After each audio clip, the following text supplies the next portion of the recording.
Nuestro hogar suele considerarse como un espacio seguro, que brinda tranquilidad a las familias que lo habitan. Sin embargo, nadie está exento de sufrir algún accidente doméstico. Un descuido, una instalación defectuosa o desconocimiento puede provocar daños materiales, lesiones graves o incluso la muerte. De acuerdo con la Secretaría de Salud, cada año 128,000 personas sufren quemaduras en México. Más de la mitad ocurren dentro de los hogares. ¿Cómo podemos prevenir estos riesgos y qué se está haciendo para atender este tema? Para conocer más, acompáñenos aquí en La Banqueta.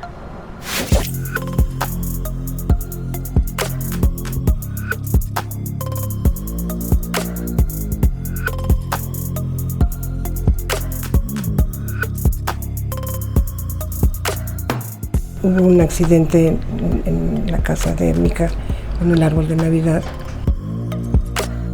2 de los niños resultaron quemados. El árbol de Navidad estaba muy cerca de la puerta de la entrada, estaba en una esquina. La puerta estaba allá y mi hija tenía 2 macetas grandes a los lados de la puerta con foquitos chiquitos y mandó a la persona que trabajaba con ella a que pusiera la serie. Estaba la serie puesta, serie no china, porque ella era muy cuidadosa con eso. Pero en diciembre, que yo sepa, en diciembre llueve muy poquito. Lloviznó y cayeron unas gotas sobre una parte de la serie que se imaginan que estaba pelada.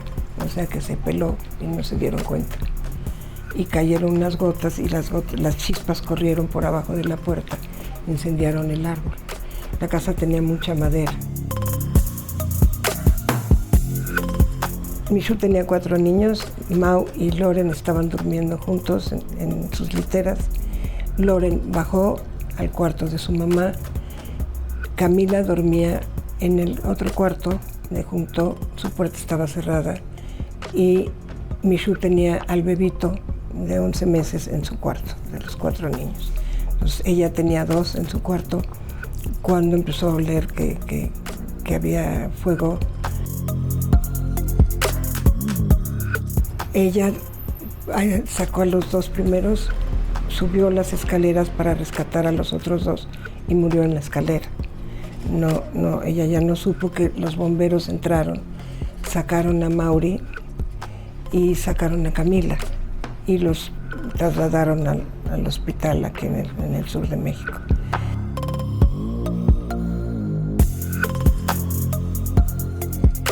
Ahí me di cuenta que tenía que hacer algo, porque si yo, que tenía más o menos posibilidades, había pasado las de San Quintín, pues ¿qué pasa con el resto de la gente, no? Omar, platícanos si consideras que el hogar es un lugar seguro. Depende de quién viva ahí, depende de los valores y de las costumbres que tengan en casa, ¿no? Igual se tiene que tener una costumbre de prevención siempre en la casa ante cualquier desastre natural.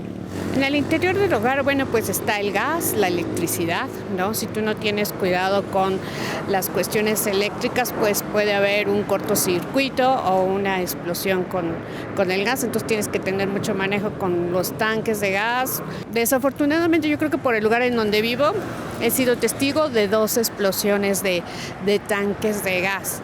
La gente estaba dormida, porque fue de madrugada, fue como entre 6 de la mañana a 5 de la mañana. En una sí falleció una persona, en el otro pues rápidamente llegaron los bomberos y se apagó todo. Desafortunadamente fue precisamente que no se tenía una instalación de gas adecuada.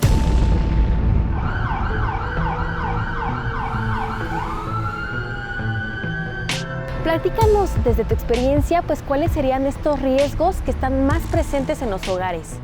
El gas LP, aunque ya lo usamos en la Ciudad de México desde el siglo pasado, de los años 50, es un material que se ha convertido en una constante. Lo utilizamos tan frecuentemente que se nos olvida que es un material peligroso.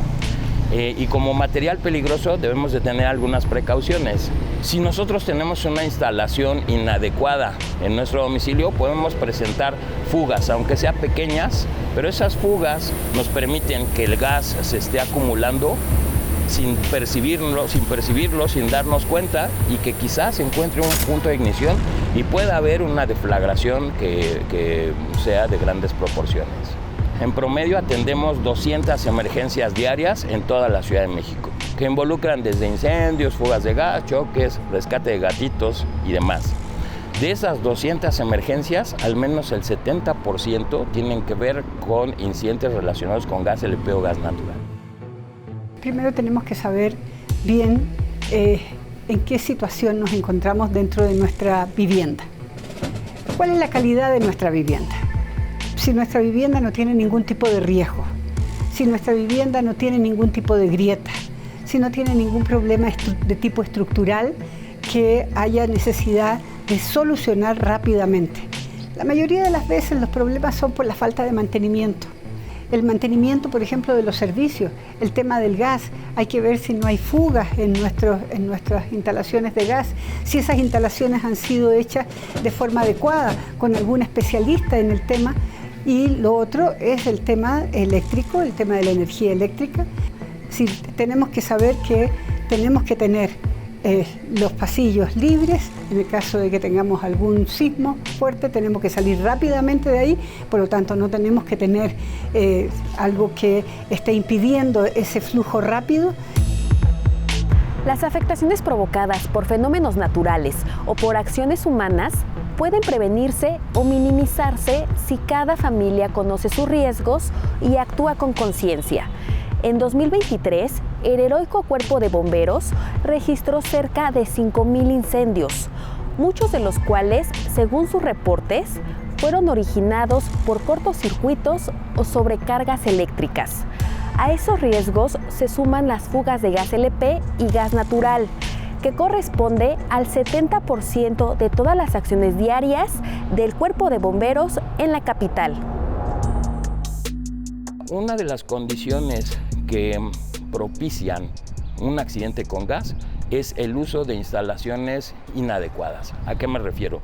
Todas las instalaciones en los tanques de gas tienen que ser de cobre. La recomendación es que sean tubos de cobre, ya sea rígido como este, que van sujetos a la pared, o tubería de cobre flexible, que es la primera conexión que debe de tener un tanque de gas. Entonces, si yo tengo mi tanque de gas conectado a mi aparato de consumo, lo primero que debo de observar es un tubo como este. Un tubo que, si podemos ver, tiene una tuerca. Esa tuerca está fabricada en latón o en bronce, al igual que la válvula. ¿Por qué esos materiales? Porque esos materiales no ocasionan una chispa. Todos los tanques deben de cargarse a no más del 80%. 80% de este contenedor es líquido y el 20% restante es una cámara de gasificación para poder permitir ese paso de gas líquido a gas vapor o gas-gas. Una de las malas costumbres, sobre todo en tanques portátiles como ese que vemos ahí de 20 kilos o este que vemos de 5 kilos, es que de repente la gente considera que si lo acuesta de esta forma me va a rendir más. Incluso a veces hasta lo giran. Si lo tengo en esta posición y abro mi válvula, decía yo, vamos a tener un consumo de gas vapor. Pero si yo lo volteo como lo hace la gente y lo pone en el piso, o lo pongo de esta forma, ¿qué es lo que saldrá por aquí? Líquido, exactamente. Entonces, yo podría estar consumiendo mi tanque de gas y lo que va a estar viajando por esa tubería, en lugar de ser gas vapor, va a estar viajando líquido. Y ese gas líquido es un problema. Hay una referencia matemática que nos habla. 1 litro de gas líquido, cuando se derrama al medio ambiente y se combina con el oxígeno, se convierte en 11,200 litros de mezcla explosiva gas-aire. ¿Qué riesgos consideras que están presentes en el hogar? Creo que más que nada es cuestión de cuidar a los niños, que pueden llegar a sufrir cualquier cuestión. En el hogar pues, puede ser un accidente del gas, referente al gas, que tengamos descuidos en dejar las llaves abiertas del gas, el no revisar las instalaciones del gas, también de la luz, porque al prender un foco... ¿Cuáles son los percances que más se atienden aquí? A ver, nosotros tenemos alrededor de 30, 40 y hasta 50 y quizás más en algunos días excepcionales, incidentes que tenemos que atender. La mayoría de estos incidentes tienen que ver especialmente con el tema del gas. ¿Por qué? Porque o tenemos explosiones de gas por la mala manipulación, te digo, de todas las válvulas que están puestas dentro de sus aparatos, o simplemente tenemos algunos conatos de incendio que también se producen por las cargas que hay en los contactos. A veces hay un exceso de carga en los contactos y eso provoca esa situación. Y el segundo tema que tenemos son incendios urbanos. ¿Ya? Incendios urbanos por distintas causas y en distintas épocas del año. Por ejemplo, en la época que estamos a punto de ya llegar, que es toda la época del Día de Muertos, pero después empieza toda la parte de antes de Navidad y Año Nuevo, el uso de luces, por ejemplo, que no son las adecuadas y que generalmente pues, nos están provocando muchísimos cortacircuitos al interior de las viviendas, porque estamos trabajando directamente para formar brigadas en esos lugares, de manera de que los vecinos puedan cuidar vecinos, ¿sí? Y eso es lo que nosotros queremos. La Secretaría no trabaja sola. Nosotros tenemos que tener una corresponsabilidad con la ciudadanía. Y le pedimos a la ciudadanía, entregándoles estos materiales de difusión, le pedimos que también nos avisen cuando hay un riesgo, que estén atentos si dentro de su unidad habitacional o dentro de su comunidad hay algún problema de riesgo, que nos avisen de forma inmediata, pero que trabajemos conjuntamente. De las 128,000 personas que sufren quemaduras en México cada año, 42,000 son niñas, niños y adolescentes. Más de la mitad ocurren dentro del hogar. De estos casos, el 41% tienen origen eléctrico, de acuerdo con datos de la Secretaría de Salud. Entre los factores que contribuyen están cables dañados, instalaciones eléctricas no certificadas o mal mantenidas, conexiones inseguras, uso indebido de aparatos eléctricos y falta de conciencia sobre las medidas de seguridad. ¿Y a ti te ha pasado alguna situación de riesgo dentro del hogar? Sí, precisamente un riesgo eléctrico, me dio un toque y pues afortunadamente era de 110 voltios, pero a veces es de 220 y pues ya es algo un poco más serio, ¿no? Entonces... Afortunadamente no, pero he llegado a tener conocidos que sí han llegado a tener esos accidentes y no saben qué hacer en ese momento. Una abuelita se cayó y se lastimó con vidrios porque se estaba bañando en la regadera. Y en esas situaciones, por ejemplo, si a ti te llegara a pasar algo así, ¿sabrías cómo reaccionar? Yo creo que no, porque primero sería presa del miedo y después de eso creo que sinceramente me bloquearía. ¿Y cómo fue que pudo tener las fuerzas para toda esta situación, toda esta tragedia, transformarla en esta fundación y poder salvar vidas? Fíjate que no fue fuerza, fue enojo, fue coraje, fue un dolor muy fuerte que me llevó a una furia, a decir, es que esto no le puede pasar a ningún otro niño en México, o sea, algo se tiene que hacer. Y le dije al doctor Hernan, quiero poner una fundación desde que estaba allá en México. Decía yo, no debemos de perder en cuenta que el gas LP es un material peligroso. Le pido de favor, si vamos de este lado, vamos a ver una nube de gas aquí. Voy a hacer una descarga. Me gustaría a ver si alcanza a observar hacia dónde viaja el fuego. Va a haber fuego, ¿sí?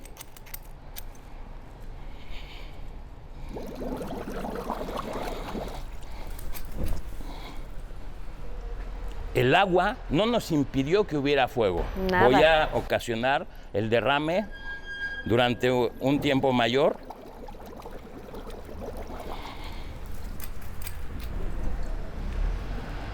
Y si se dieron cuenta... Sí, se extendió hasta, de hecho, donde está este así encendedor. Y viajó hacia la parte de abajo de la mesa por esa relación de la densidad del gas LP respecto al aire. Es 2 veces más pesado. Entonces, por eso es la recomendación de que si percibimos un olor a gas, ¿qué tenemos que hacer? Debemos de cargar a nuestros hijos pequeños, debemos de cargar a las mascotas, porque son los primeros que van a estar respirando ese gas, y los cargamos y nos ponemos a salvo afuera. No buscamos la fuente de ese olor a gas. ¿Por qué no? Porque podríamos ahí, al ir a buscar esa fuente, nuestra misma ropa podría ocasionar una chispa de electricidad estática, una chispa como esta, y puede inflamar el gas, ya lo vimos aquí, de esa forma. El poder destructivo del gas tiene que ver con la onda expansiva, como lo vimos aquí. Pero nos gustaría que lo vieran en un pequeño ejercicio que tenemos preparado, donde en una habitación cerrada, como podría ser una casa, un departamento, y lo vamos a simular con ese tambo, ahí vamos a ocasionar un derrame de gas. Va a haber una fuga de gas, la cual lo vamos a inflamar con una antorcha y vamos a ver qué pasa cuando una persona abre o cierra una ventana, le permite el paso al aire. Yo creo que hasta aquí, hasta la mesa, es seguro para ustedes. Ahorita ya tenemos esa fuga de gas. ¿Listo?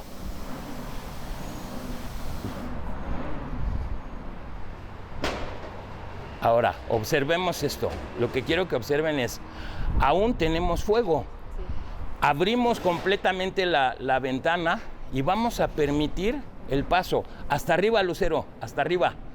Vamos a permitir el paso del aire. Si se dieron cuenta, todavía tenemos gas. Cuando se ventiló, cuando entró ese oxígeno del aire, ocasionó esto. Y se dieron cuenta, ya no había una fuente de gas ahí. Eso que vimos es la onda expansiva. Eso que vimos es una explosión que nosotros en temas técnicos le llamamos una deflagración. El fuego fue instantáneo.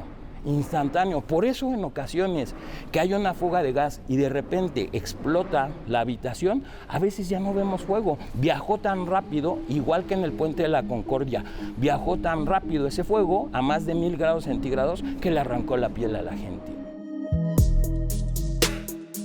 Las fugas de gas LP y gas natural son otro de los riesgos más frecuentes en los hogares. Tan solo en la Ciudad de México, la Secretaría de Gestión Integral de Riesgos y Protección Civil atiende entre 30 y 40 emergencias diarias. Estas fugas son una de las causas principales de flamazos, incendios, quemaduras, intoxicaciones y explosiones en el hogar.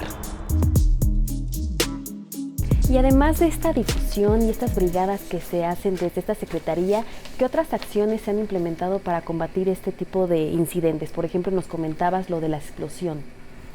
Bueno, nosotros tenemos protocolos. Lo más importante para atender cualquier tipo de incidentes es que tengamos protocolos. ¿Y esos protocolos qué significan? Significan que tenemos que saber qué es lo que hace cada uno en una situación de emergencia. ¿Sí? Y estos protocolos van desde protocolos de emergencia sísmica, pero también protocolos de atención en inundaciones y encharcamiento, o protocolos para las tomas clandestinas, o protocolos para el tema del gas. Es decir, estamos siempre trabajando protocolos porque tenemos que buscar la forma de que otras dependencias del gobierno de la ciudad también participen activamente en el caso de que tengamos un incidente en donde se requiere su participación. Por supuesto, puede ser la Secretaría de Bienestar, la Secretaría de Atención y Participación Ciudadana,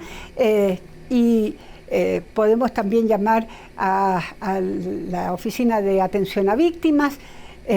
Tenemos, un programa muy claro de en qué momento cada una de las dependencias se incorpora a esta emergencia. Y la tercera parte de una emergencia, que no es que sea una, después la otra y después la otra, significa que esto va funcionando en forma paralela.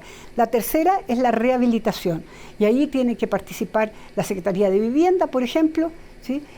O la Secretaría del Agua o la Secretaría de Movilidad tienen que participar para ver de qué manera se va a rehabilitar el lugar y cuáles son las necesidades que existen en ese momento para poder programar y conversar y tener mesas de trabajo con los ciudadanos para ver de qué manera se hace de la mejor forma.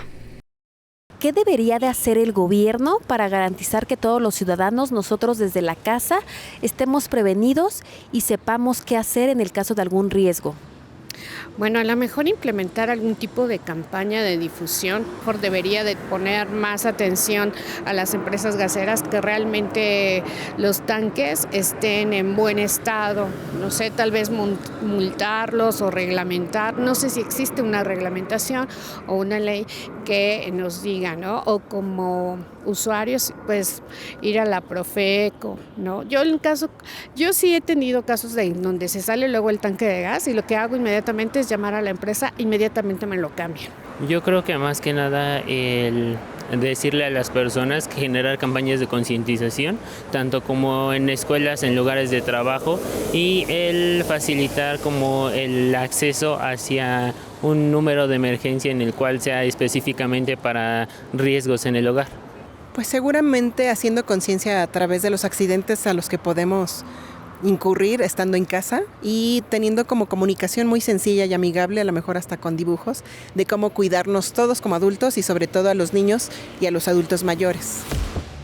Es muy importante que conozcan el uso y manejo de el equipo de extinción que podemos tener en nuestra casa, que son los extintores. Pero en nuestra investigación nos dimos cuenta que este tipo de espuma nos puede servir para cualquier tipo de los fuegos que le mencioné. Por eso entonces todos nuestros extintores y todas nuestras unidades contra incendio contienen ese agente espumógeno.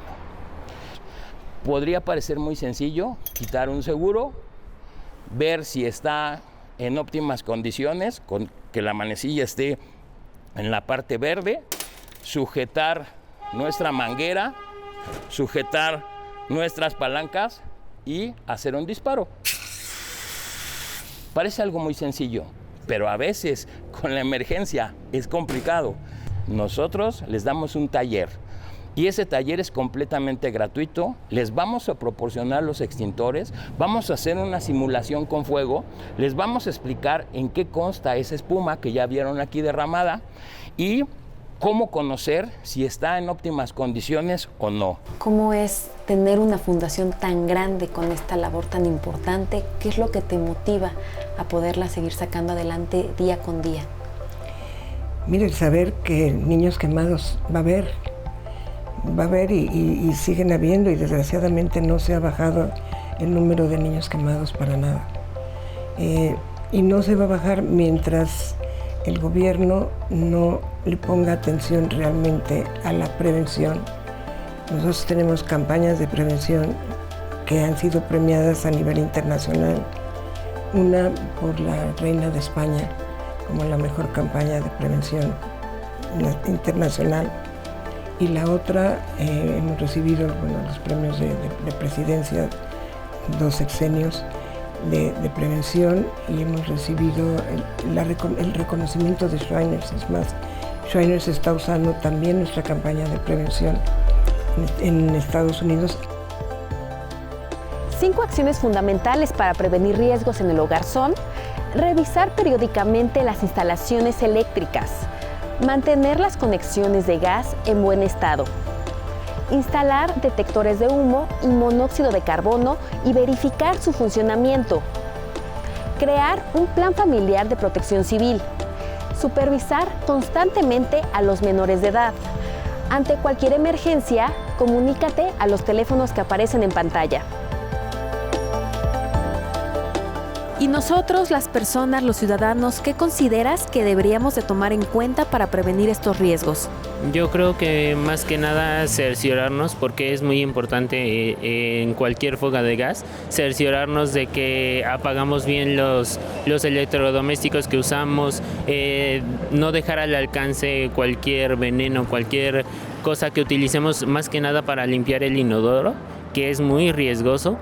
Que tengamos una visión de protección civil casi, analicemos a 360 nuestro hogar para ver qué riesgos puede tener nuestra familia y poder atenderlos antes de que suceda algo, ser proactivos.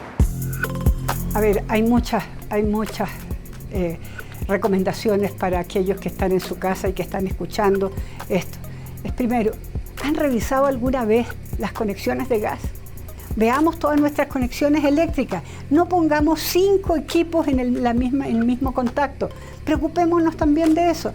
Entendamos que cuando viene la Navidad y el Año Nuevo, pues queremos poner muchas luces en nuestra casa, queremos poner nuestro arbolito y queremos tener la casa más iluminada del barrio y de la unidad habitacional.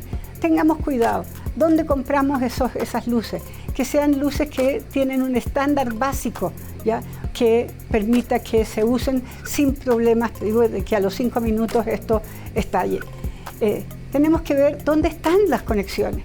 Muchos no saben dónde está la conexión de gas y dónde está la conexión de luz, porque cuando hay un sismo, lo primero que uno tiene que hacer es cortar el gas y cortar la luz, ¿ya? ¿Por qué tenemos que hacer eso? Porque los movimientos sísmicos justamente producen fuga y esa fuga, si no tienes cortado el gas, puede producir un incidente mayor.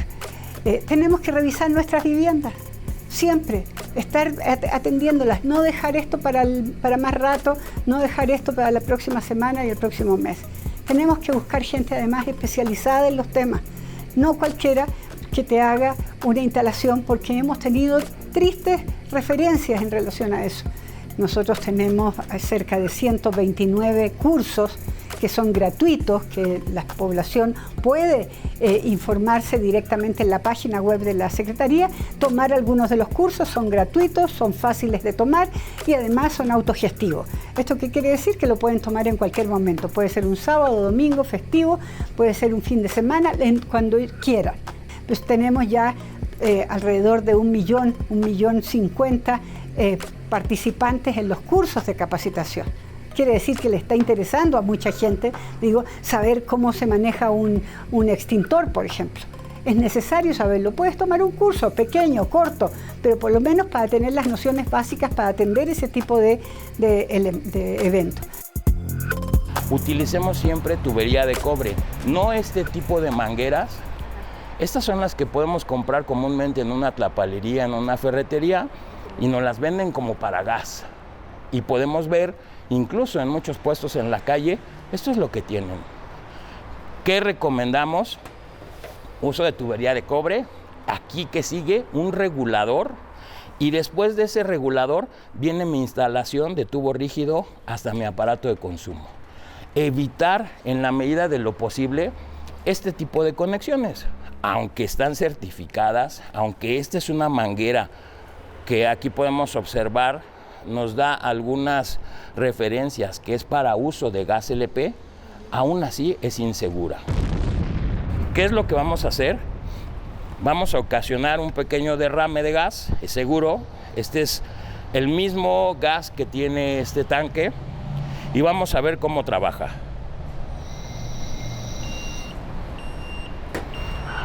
Ok, ya está alertando que hay un gas. Si se dan cuenta, la luz cambió a rojo y podemos escuchar esa alerta audible. No se va a callar hasta que, este es el sensor, hasta que el gas ya no sea detectado por ese sensor. Si la fuga continuara, continuaríamos ahí también nosotros escuchando. Este es otro tipo. Se conecta directamente a un tomacorriente, pero trabaja exactamente igual. Vamos a necesitar nuevamente 30 segundos para que el sensor se calibre y lo vamos a activar. ¿Cuándo vamos a saber? Como esto siempre va a estar conectado en nuestro domicilio, el foquito siempre estará en verde, en una luz estática. Entonces, como podemos ver, la luz verde ya no parpadea, ya es fija y vamos a ocasionar esa fuga de gas. Entonces se activa de inmediato y a las 2 de la mañana eso nos puede salvar la vida. Nos despierta, nos damos cuenta de que hay una fuga de gas y podemos desalojar el lugar. Esto es parte de las recomendaciones y de las revisiones que hacemos en el programa Bomberos en Casa. A todos nos puede pasar. Los mexicanos creemos que no, porque somos siempre muy optimistas. Y el fuego siempre ha estado relacionado con nuestra cultura, pero hay que tenerle miedo, hay que enseñarle a los niños a respetarlo. Sin duda la cultura de la prevención comienza en casa, en la forma en la que cocinamos, conectamos nuestros aparatos o cuidamos a los más pequeños. Cada acción cuenta para evitar una tragedia. Los invitamos a revisar sus instalaciones y a preparar su plan familiar, porque prevenir no cuesta tanto, pero puede salvar vidas. Soy Paola Salinas y espero que hayan disfrutado esta emisión de En la Banqueta del Canal del Congreso. Nos vemos en la próxima.